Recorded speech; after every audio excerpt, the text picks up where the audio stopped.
Sing, this is real love. This is real love.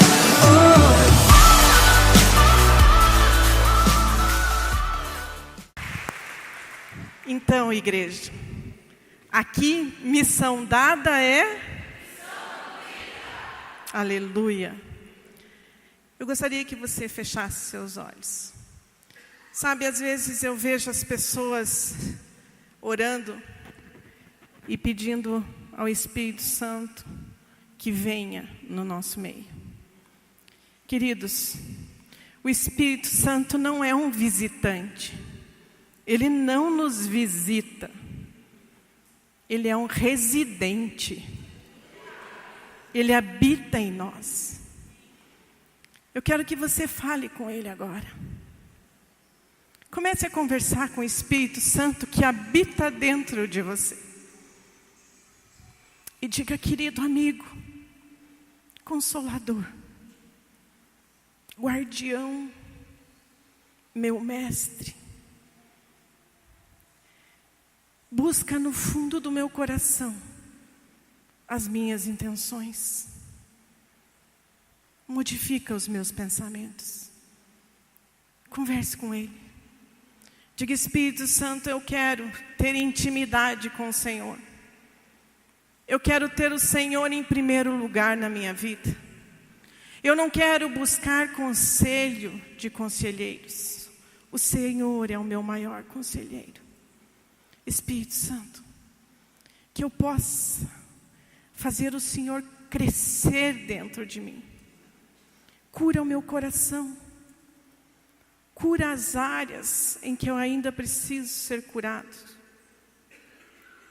Livra-me do meu passado. Espírito Santo, me conduz. Espírito Santo, me conduz. Traz a cura sobre o meu físico. E se você tiver uma enfermidade, põe a mão agora na enfermidade ou no seu coração. Espírito Santo, traz a cura agora. Tira toda a dor. Remove toda a enfermidade. Que eu seja curado no corpo, na alma e no espírito.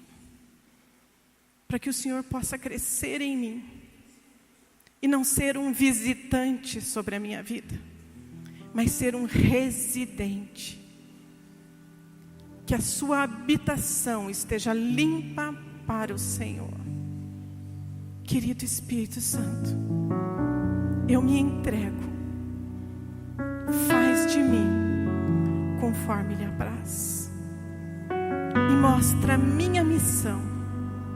Aquilo que eu preciso cumprir sobre a face da terra. Eu oro em nome de Jesus.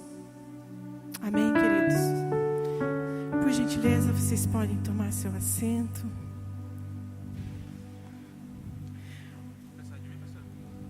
Ô, filho, só se você quiser, senão pode sentar.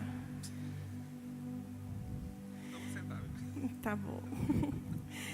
Vocês sabem que eu sou mais contadora de história do que pregadora. Então nós vamos ler hoje uma história linda, linda, linda. Essa palavra, eu coloquei o nome de missão, até porque, por isso que eu chamei o Rafa para cantar a música dele.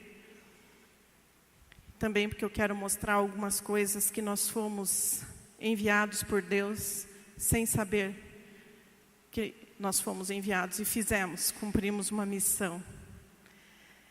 E essa história, nós vamos ler bastante versículo, mas é uma continuidade.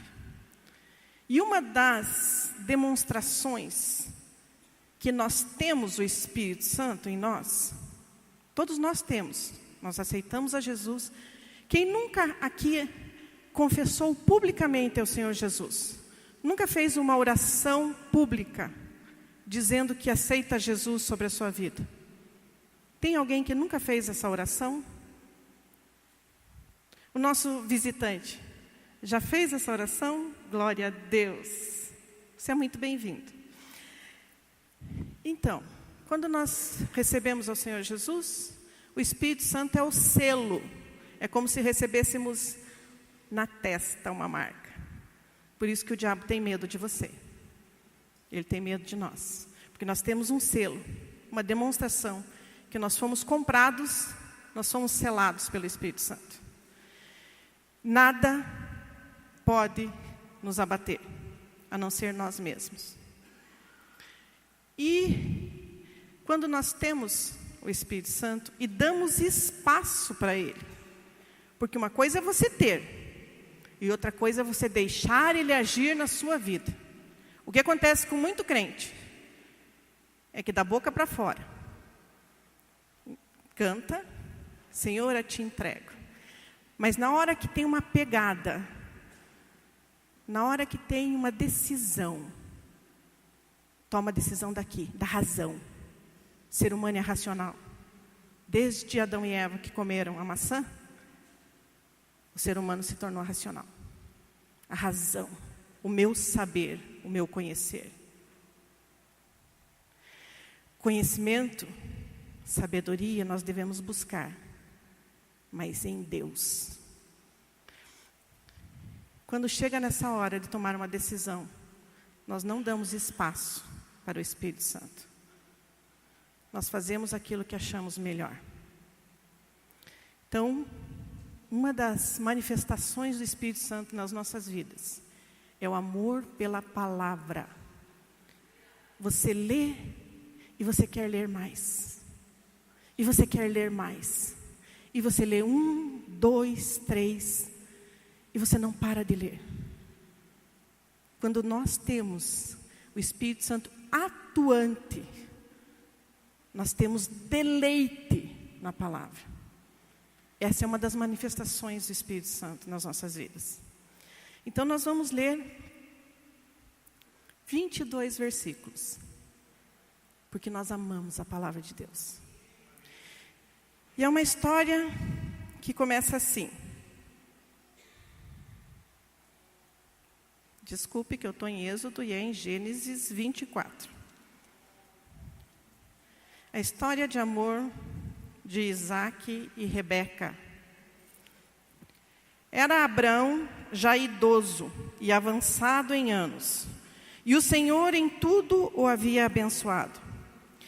Disse Abraão ao seu servo, o mais antigo da casa, que governava tudo o que Abraão possuía: põe a tua mão debaixo da minha coxa, para que eu te faça jurar pelo Senhor Deus do céu e da terra, que não tomarás para meu filho mulher dentre as filhas dos cananeus, no meio das quais habito. Deixa eu só fazer uma ressalva aqui. A Bíblia, a tradução, para ficar mais bonitinho, eles colocaram, põe a mão debaixo da minha coxa. Mas não era assim, não era debaixo da coxa. Quando um homem ia ter um compromisso com outro homem, uma aliança com outro homem para que se cumprisse um contrato ou alguma coisa, um pegava na genitália do outro. Não era debaixo da coxa. Era no saco escrotal. Porque ali estava a semente, a descendência. Então, aquele juramento era assim: se você não cumprir, eu vou cobrar da tua descendência. Se a tua descendência não cumprir, os meus descendentes vão cobrar. É entre os meus descendentes e os teus, até o fim. Graças a Deus, Jesus Cristo aboliu esse costume, né? Porque Jesus disse assim, que o teu sim seja sim, e teu não seja não. Então, se você faz um compromisso com alguém, que o teu sim seja sim. Porque isso é escrito nos céus. Então, não faça compromissos que você não vai cumprir.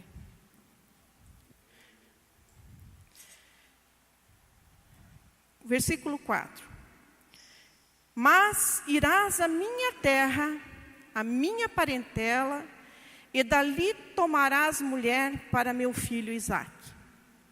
Perguntou-lhe o servo: se a mulher não quiser seguir-me a esta terra, farei então tornar teu filho à terra de onde saíste? Respondeu-lhe Abrão: guarda-te de não fazeres tornar para lá meu filho. O Senhor Deus do céu, que me tirou da terra de meu pai, da terra da minha parentela, e me falou, que me jurou, dizendo: darei esta terra à tua descendência, ele enviará o seu anjo adiante de ti, para que tomes mulher de lá para meu filho.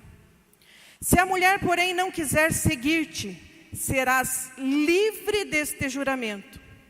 Somente não faças para lá tornar o meu filho.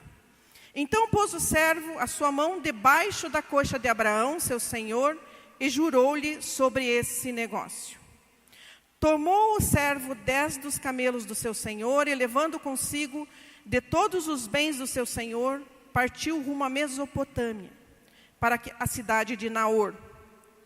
Fez ajoelhar os camelos fora da cidade, junto a um poço de água, e pela tarde, a hora em que as mulheres saíam a tirar água, então disse: ó Senhor, Deus de meu senhor Abraão, dá-me hoje, peço-te, bom êxito, e usa de bondade para com o meu senhor Abraão. Eis que estou em pé junto à fonte, e as filhas dos homens dessa cidade saem para tirar água. Faze, pois, que a moça a quem eu disser: abaixa o teu cântaro, peço-te para que eu beba. E ela respondeu: bebe, e também darei de beber a teus camelos, seja aquela que designastes para o teu servo Isaque. Nisso verei que usaste de bondade para com o meu senhor. Antes que acabasse de orar, saía Rebeca, filha de Betuel, filho de Milca, mulher de Naor, irmão de Abraão, com o seu cântaro sobre o ombro. A moça era muito formosa à vista, virgem a quem nenhum homem havia conhecido. Ela desceu à fonte, encheu o seu cântaro e subiu. Então o Senhor correu-lhe ao encontro e disse: deixa-me beber um pouco da água. Desculpe, então o servo correu-lhe ao encontro e disse: deixa-me beber um pouco da água do teu cântaro. Respondeu ela: bebe, meu senhor. E então, prontamente, eu vou usar um artifício aqui que os pregadores usam, que eu nem gosto muito, mas repita: prontamente. Então, prontamente, abaixou o seu cântaro para a mão e lhe deu de beber. Acabando ela de lhe dar de beber, disse: tirarei também água para os teus camelos, até que todos bebam.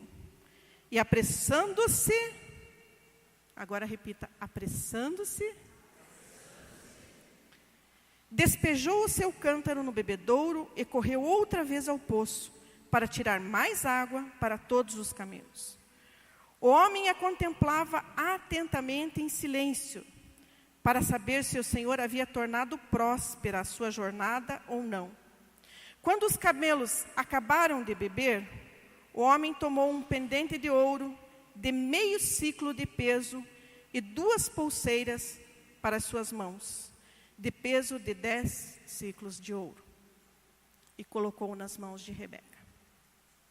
Então aqui nós vemos o seguinte: vocês conhecem a história de Abraão? Abraão tinha recebido de Deus uma ordem: sai do meio da tua parentela, vá para uma terra que te mostrarei. Ele obedeceu, ele foi para essa terra onde ele habitava agora, que era Canaã. E Deus havia prometido para ele herdeiros, sua mulher não podia ter filhos, Sara era estéril. Porém, Abraão não duvidou. Muitas vezes ele até questionou, mas ele não duvidou do poder de Deus. E Sara concebeu a Isaque. Isaque aqui já estava perto dos 40 anos. Não tinha se casado. Sua mãe já tinha morrido. O seu pai estava velho.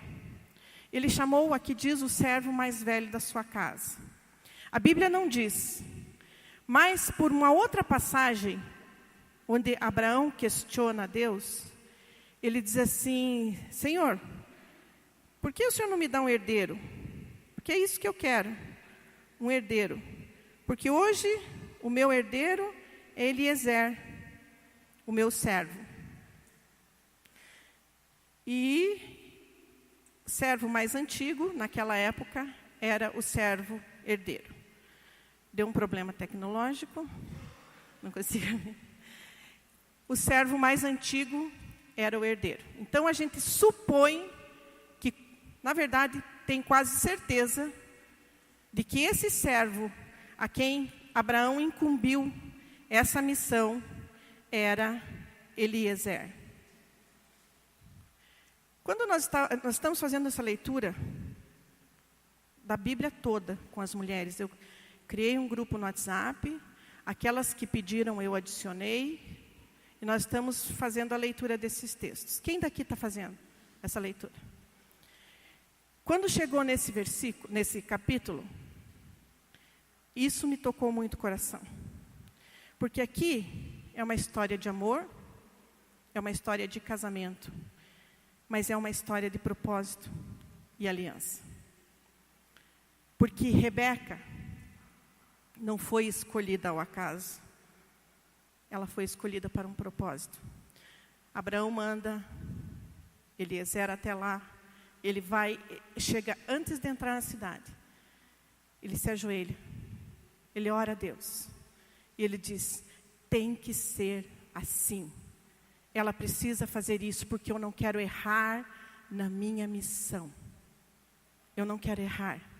Eu quero a mulher certa para o meu Senhor. Eu vejo Eliezer como um servo fiel, até a raiz. Porque ele seria herdeiro se Isaac não nascesse. Mas ele não carregou mágoa disso. Isaac nasceu e ele estava servindo da mesma forma, com a mesma inteireza. Ele não ia herdar mais nada daquilo que era de Abraão. Isso não confundiu seu coração. Isso não trouxe para ele nenhuma mágoa ou ressentimento. Ele continua sendo fiel. E ali, ele faz aquela oração e diz, eu não posso errar. Eu tenho que escolher a mulher certa. E Deus manda Rebeca, linda. Né? No horário, as mulheres iam até o poço para buscar água. As mulheres, eu já preguei isso aqui. Esse trabalho era das mulheres, não era de homens. Uma vez só na Bíblia é mencionado um homem fazendo esse trabalho. Quando Jesus dá ordem aos discípulos de irem buscar um lugar para a passagem da Páscoa, ele diz, vocês verão um homem com um cântaro. Então isso ia chamar a atenção. Né? Um homem com um cântaro é um sinal, realmente. Então segue ele. Mas enfim, adendo. Essa era uma atribuição das mulheres. Só que olha o que ele pede. Eu vou pedir para ela me dar água. Ela vai baixar o cântaro, vai me dar de beber. E ela vai se oferecer para dar de beber aos camelos. Eu não vou pedir. Alguém sabe quanto bebe um camelo? Alguém sabe? Levanta a mão. Aproximadamente 100 litros de água. Ele tinha levado 10 camelos. O trajeto que ele tinha feito era de 800 quilômetros. Provavelmente os camelos não tinham bebido, porque era deserto. Já pensou? Você pegar o cântaro, despejar, vai lá, busca outro. 10 litros para um camelo, 10 litros, até fazer 100 litros, porque eles tomavam 100 litros de água. É muito, né? Mas vamos colocar a Rebeca aqui como a representante da igreja. Rebeca é a igreja. E há uma ordem de se achar uma noiva. Rebeca, noiva, igreja. E essa noiva, as características dela. Prontidão, versículo 18, projeta para mim, por gentileza. No versículo 18 diz, beba, meu senhor, disse ela, e tirou rapidamente dos ombros o cântaro e o serviu. Você vê aí prontidão e serviço. Ela é essa característica que Deus busca na sua noiva. Prontidão e serviço. No versículo 19, tem mais uma característica. Depois que lhe deu de beber, disse: tirarei água também para os seus camelos até saciá-los. Serva, servidão. Nós somos a noiva, nós somos a Rebeca.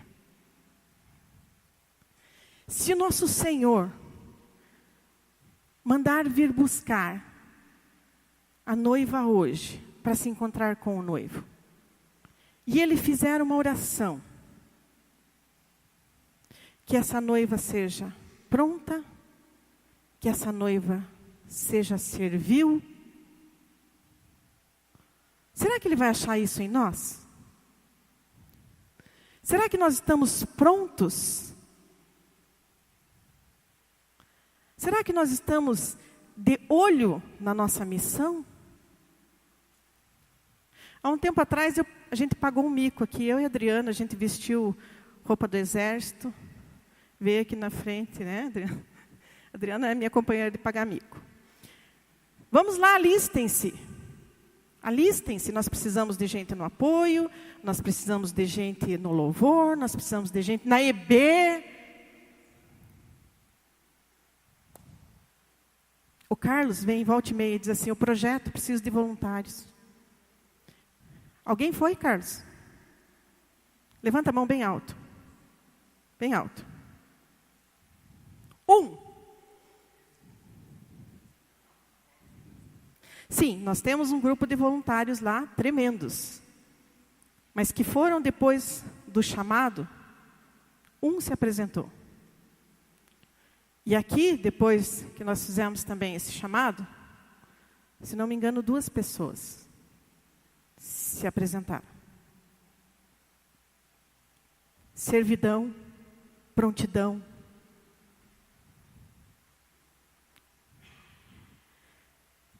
Rapidamente, Rebeca baixou o cântaro e saciou a sede de alguém. Quem você saciou essa semana, esse mês ou esse ano? A sede de quem? O mundo está sedento. Nós pudemos ver isso. O mundo está sedento.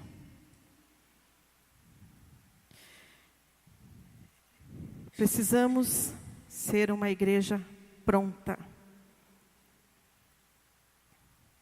A noiva deve estar pronta a entregar a sua vida em prol do reino de Deus. Isso nós vamos ver no versículo adiante. Havia um costume, na época, da noiva, o noivo vir, pagar um dote,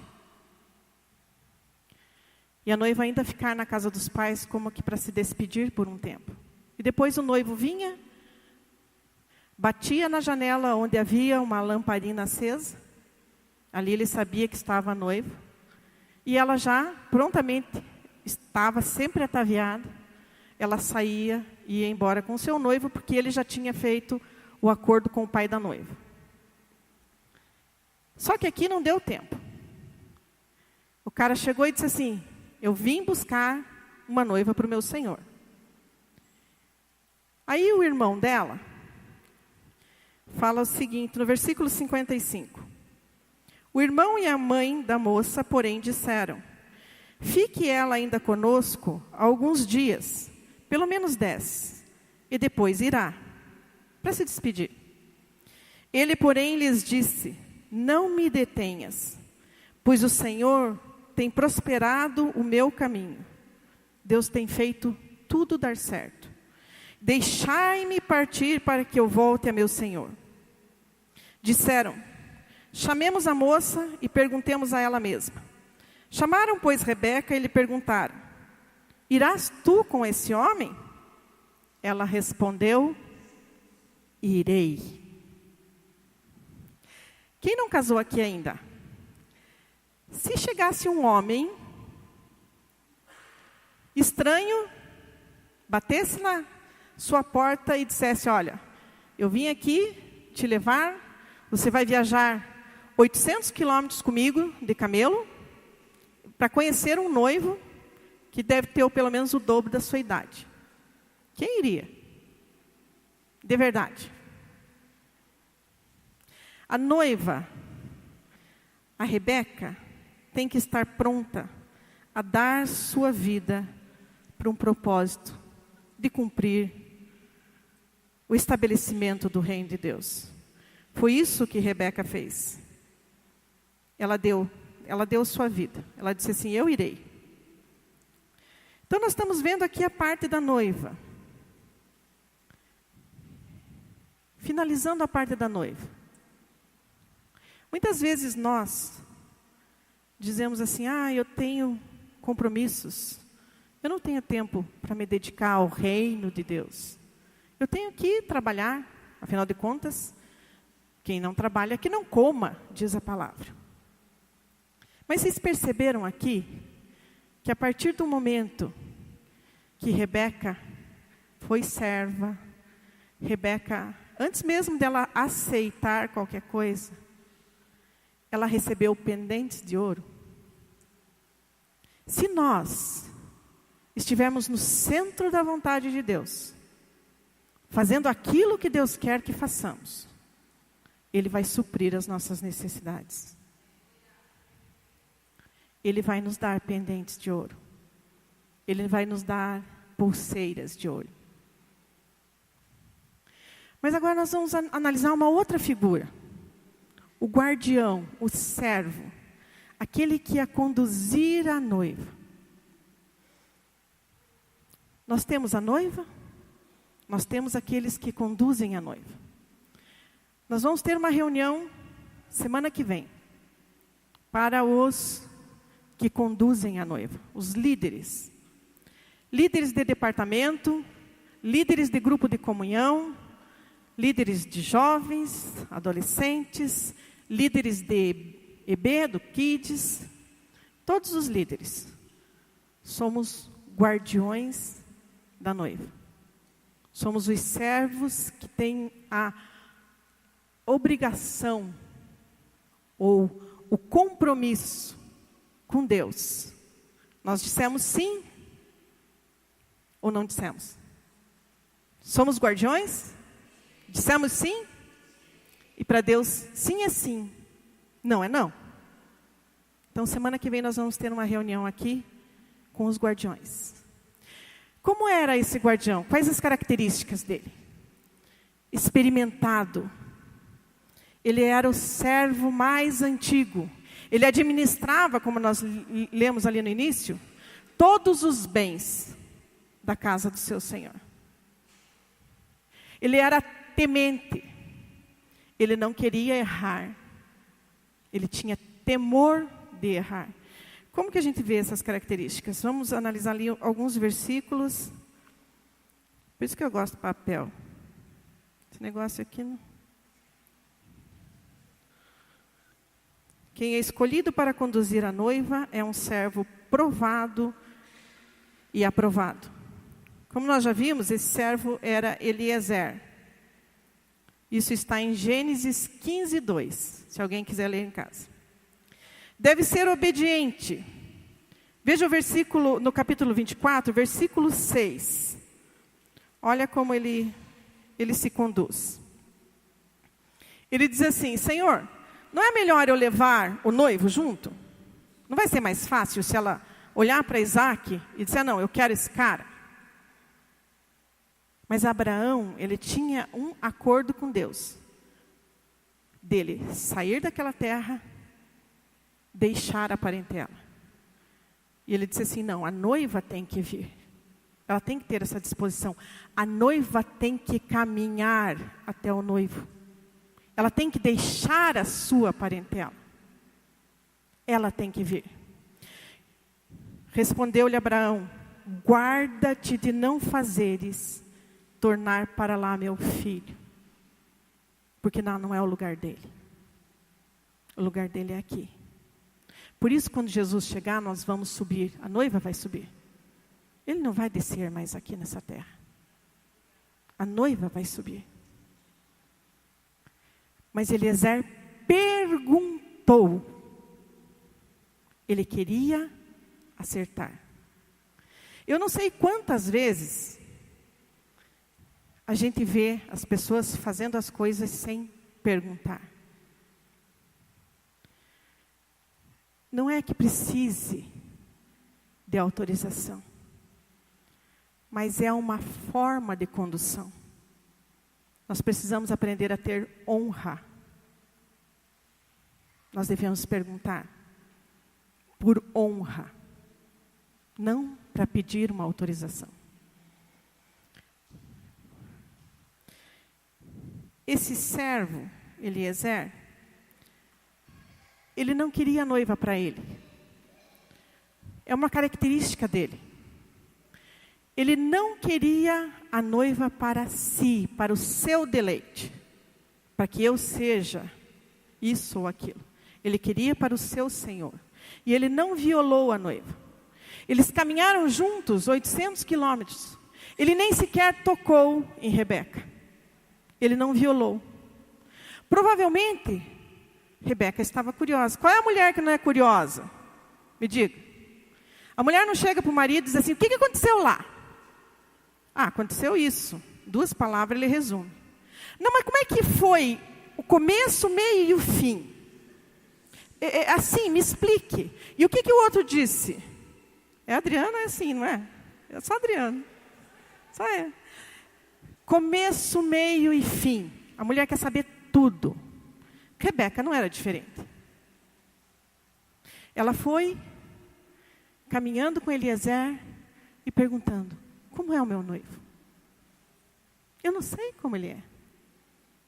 Ele é bonito? E Eliezer falava do noivo para Rebeca. Ele ia dizendo, é um homem temente a Deus, obediente. Chegou um dia que seu pai iria sacrificá-lo, em obediência a Deus. E ele estava lá, pronto a se sacrificar. Eu não estou inventando. A Bíblia nos dá margem para essa interpretação. Se nós olharmos no capítulo 24, versículos 64 e 65. Olha só. Quando ela estava chegando perto do local, Rebeca também ergueu os olhos e viu Isaque. Ela desceu do camelo e perguntou ao servo, quem é aquele homem que vem pelo campo ao nosso encontro? É meu senhor, respondeu o servo. Então, ela se cobriu com o véu. É meu senhor. Ou seja, eles já tinham conversado sobre isso. Eles já tinham uma intimidade, um relacionamento. Ela desceu do camelo, ela tinha a intimidade de chegar para ele e perguntar, quem é aquele moço que está vindo? Lindo. É o meu Senhor. Assim nós devemos, guardiões, os guardiões devem conduzir a noiva. Falar de Jesus. E dizer, é o meu Senhor. Este é Jesus. Sem nunca tentar violar a noiva, tirar proveito da noiva, para enriquecer sua soberba. Conduzir a noiva com as mãos limpas, com honra. Esse é o trabalho dos guardiões. É assim que nós devemos proceder. E também falar bem da noiva para o seu Senhor. Isso está no versículo 66. O servo contou a Isaque todas as coisas que havia feito. E Isaque, olha que lindo, no 67. levou Rebeca para a tenda de Sara, sua mãe, e a tomou. Quem não quer estar nos braços do noivo? Não é isso que almeja o nosso coração? Estar nos braços do noivo? Os guardiões precisam falar bem da noiva. Eu tenho aprendido isso. Eu tenho dito, Senhor, lá na igreja, nós temos o Tiago. Pai, ele é disposto, é um homem de Deus, que prima pela verdade. Senhor, nós temos o Rui, homem íntegro, honesto e que se desvia do mal. Nós temos que falar bem da noiva. A igreja tem falado mal de si mesma para Deus. Nós precisamos falar bem da noiva. A condução da noiva não é uma tarefa fácil. Mas sabe uma coisa que consola, principalmente aqueles que são guardiões? No versículo 5, perguntou-lhe o servo: se a mulher não quiser seguir-me a esta terra, respondeu-lhe Abraão, está desobrigado do seu juramento. Se nós formos guardiões íntegros e a noiva não quiser seguir, nós somos desobrigados. Mas a gente pode pensar assim: eu sou só noiva, só tenho que estar disposta. Quem aqui é pai? Levante a mão. Todos são guardiões. Pai é guardião da noiva. Filhos, noiva. Pais são guardiões. Só enquanto eles forem menores? Não é bem assim. Os filhos precisam ter um lugar onde buscar aconselhamento. E é bom que os filhos busquem aconselhamento dos seus pais, mesmo quando já forem maduros. Se os pais forem crentes. Todos são guardiões da noiva. Eu quero mostrar umas fotos. E eu quero colocar para os pais uma coisa que tem entristecido meu coração. Aquela primeira foto, Ricardo, das crianças sentadas no banco da igreja. Nós fomos para um hotel, que era um hotel cristão. Pense na provisão de Deus, nós não sabíamos. Tocava música gospel nos corredores, tocava música gospel de madrugada, o dia inteiro. Tinha versículo bíblico passando num, como é que chama? Front light. E lá nós encontramos um grupo de missionárias que não costumavam ficar naquele hotel. Ficamos sabendo isso até hoje, ela mandou um vídeo para nós. Essas missionárias são americanas e elas costumam ficar em um outro hotel. Não deu certo por uma questão administrativa e elas foram para o nosso. E nós nos achegamos a elas, vimos que era um grupo de cristãs e tivemos ali um relacionamento tremendo. Tremendo. E essas crianças, porque eu queria trazer as missionárias para cá, mas não posso, são todas menor de idade. Eu acho que a mais velha, ela, tinha 14 anos. Claro, tinha uma mãe ou outra ali acompanhando. Mas as missionárias eram crianças de 12 anos. E nós fomos numa igreja, e eu tirei essa foto, porque aqui elas já estavam sentadas ouvindo a preletora durante 1h20 de preleção. Essas crianças não conversaram, essas crianças não fizeram bagunça, essas crianças ficaram ouvindo, por honra, a preletora. Uma coisa que o brasileiro não tem e não sabe ensinar os filhos é ter honra. Eu já ouvi mães falarem para mim: os nossos filhos não gostam do culto porque é muito cansativo para eles. Pais, pasmem, o culto não é feito para os seus filhos. O culto é feito para Deus. Os seus filhos não têm que se agradar do culto. Quem tem que se agradar do culto é Deus. Essas crianças ficaram 1h20. Uma ou outra olhou um pouquinho para trás assim, porque o Rafael estava traduzindo para mim e o Gabriel estava traduzindo para o Gabriel pai. Era em inglês, nós não entendíamos tudo. Então, por curiosidade, elas davam uma pequena espiada assim e já voltavam para frente. A partir desse ano, nós não teremos a classe de 10 a 12 na EB. Primeiro, por falta de professores. Segundo, por falta de interesse. Porque os nossos adolescentes ou saem daqui e vão ali para o hall de entrada, ou ficam circulando. Então, a partir de agora, eles vão ficar sentados ao lado de seus guardiões, que são seus pais.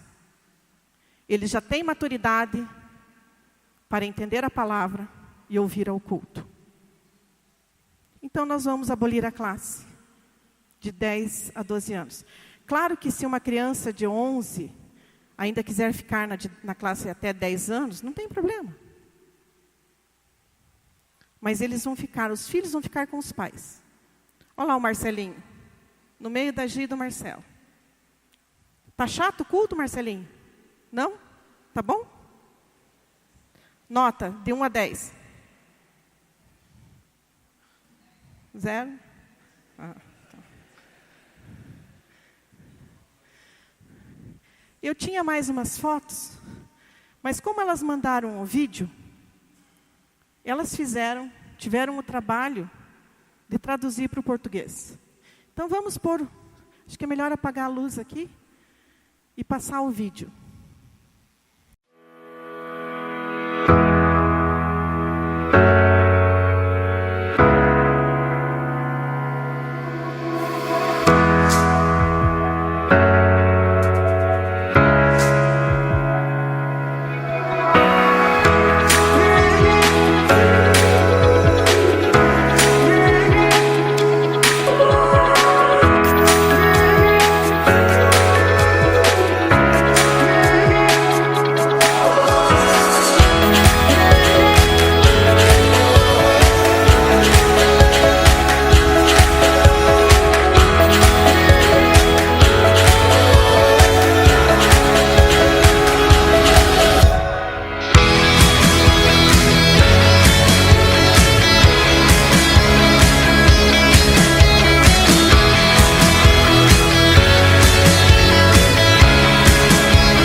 Igreja Ágape, vocês têm ouvido pregadores virem aqui falar que é uma igreja que tem grande potencial. Potencial parado não serve de nada. É só potencial. O Mar Morto tem um grande potencial, mas ele não abastece ninguém. E por isso ele é morto. O sal se acumula naquele lugar.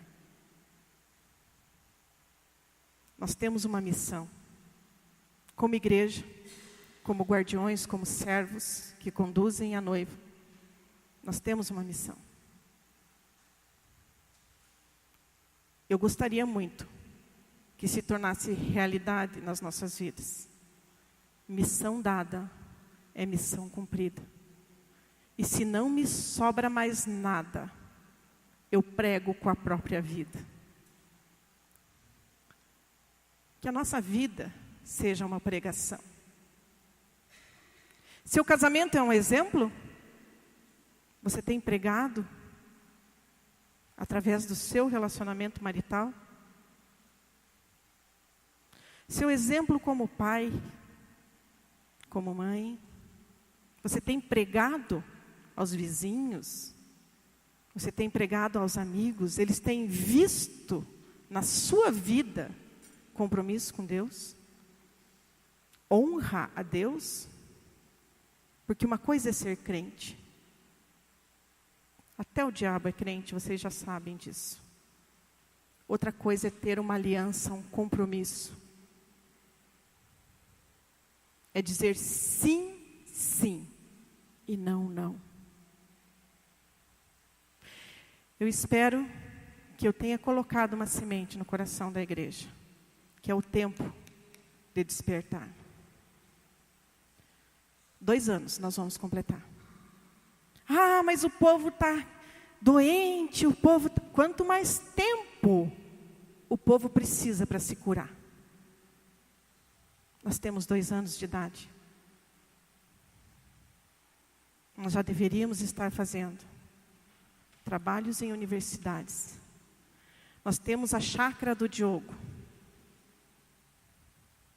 Quem já conhece a chácara? Pouquíssima gente foi lá orar com aqueles meninos. Deus nos deu uma chácara de recuperação de drogados. Deus nos deu para fazermos um trabalho lá. Cadê os voluntários? O Tiago está indo todo sábado. Que horas? Quem quiser ir para a chácara, procure o Tiago. Nós temos o projeto no SIC. Quem quiser se alistar, procure o Carlos. Nós temos frentes aqui dentro da igreja que precisam de mão de obra, de uma noiva que baixe o cântaro, pelo amor de Deus, e dê de beber alguém. Façam alguma coisa, além de ficar sentados. Porque é muito fácil você ouvir uma palavra e criticar. Mas o que você está fazendo em prol? Grupo de apoio. Karina e Robson precisam de ajuda. Estão lá atrás. Quem quiser se voluntariar, fique à vontade. EB, pais, uma vez no mês, você dá aula para a classe do seu filho. Mídia, Davi está desesperado lá. Não está desesperado porque ele é muito calmo, mas ele está pedindo ajuda. Louvor. Nós precisamos de uma igreja que baixe o cântaro. E daí, se tiver que dar de beber a 10 camelos, 1000 litros de água, mas é isso que o Senhor espera de nós. Essa disposição, essa é a noiva. Cleverson, o que você precisa? Voluntário? Cleverson, precisa de voluntário. Capelania. Capelania, visitem hospitais.